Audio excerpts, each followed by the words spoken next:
বড় ব্রেকিং আসছে, বড় খবর আসছে। এটা আমার কথা না, বলেছেন পাকিস্তানের সাবেক ক্রিকেটার, যিনি ইউটিউব, ফেসবুক, সোশ্যাল মিডিয়ায় বেশ অ্যাক্টিভ। অর্থাৎ বোঝা যাচ্ছে, শুধু বোঝা যাচ্ছে না, পাকিস্তানি গণমাধ্যম কিন্তু জানিয়েও দিয়েছে পাকিস্তান এই বিশ্বকাপ থেকে তাদের নাম সরিয়ে নিচ্ছে। জিও টিভি এমনই একটা খবর প্রকাশ করেছে, অর্থাৎ 2026 টি-20 বিশ্বকাপ, যেটা ইন্ডিয়া এবং শ্রীলঙ্কায় হওয়ার কথা, সেই বিশ্বকাপ হয়তোবা খেলবে না পাকিস্তান।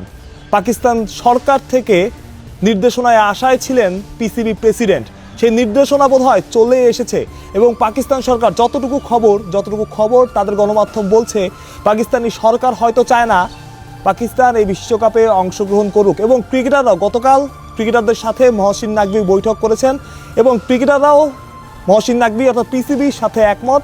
পিসিবি যদি বিশ্বকাপ বয়কটের সিদ্ধান্ত নেয়, তবে তারাও পিসিবির পাশে থাকবেন, একটা টু শব্দ করবেন না।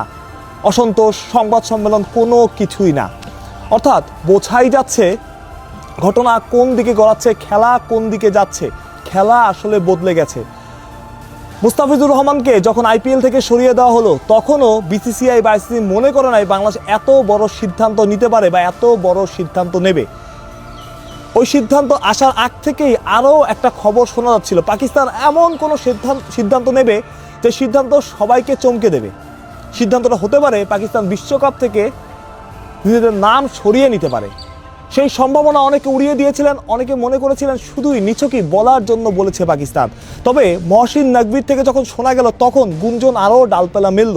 কিন্তু পরবর্তীতে যখন দল ঘোষণা হলো, তখন আবারও সবাই বলা বলি করলো পাকিস্তান কথা দিয়ে কথা রাখলো না। কিন্তু তারপরই জানা গেছে আবার ক্রিকেটারদের পাকিস্তান ক্রিকেট বোর্ড জানিয়ে দিয়েছে দল ঘোষণা হলেও বিশ্বকাপে নাও যেতে পারে তারা, এবং ক্রিকেটাররা তাতে সম্মত হয়েছে।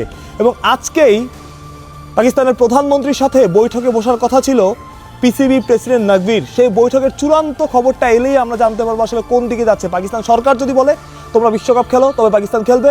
পাকিস্তান সরকার যদি না বলে, তবে তারা খেলবে না। তবে যতটুকু খবর পাকিস্তানের প্রথম সারির গণমাধ্যম জিও টিভি যেটা জানাচ্ছে, পাকিস্তান এই বিশ্বকাপ হয়তো বা খেলছে না, যেটা অনেক সিগনিফিকেন্ট এবং অনেক বড় খবর। এর আগে দুনিয়ায় কোথাও এমন হয়েছে কিনা যে এক দেশের জন্য অন্য দেশ বিশ্বকাপ খেলবে না বা অন্য দেশ নাম উইথড্র করে নেবে, আমার অন্তত জানা নাই।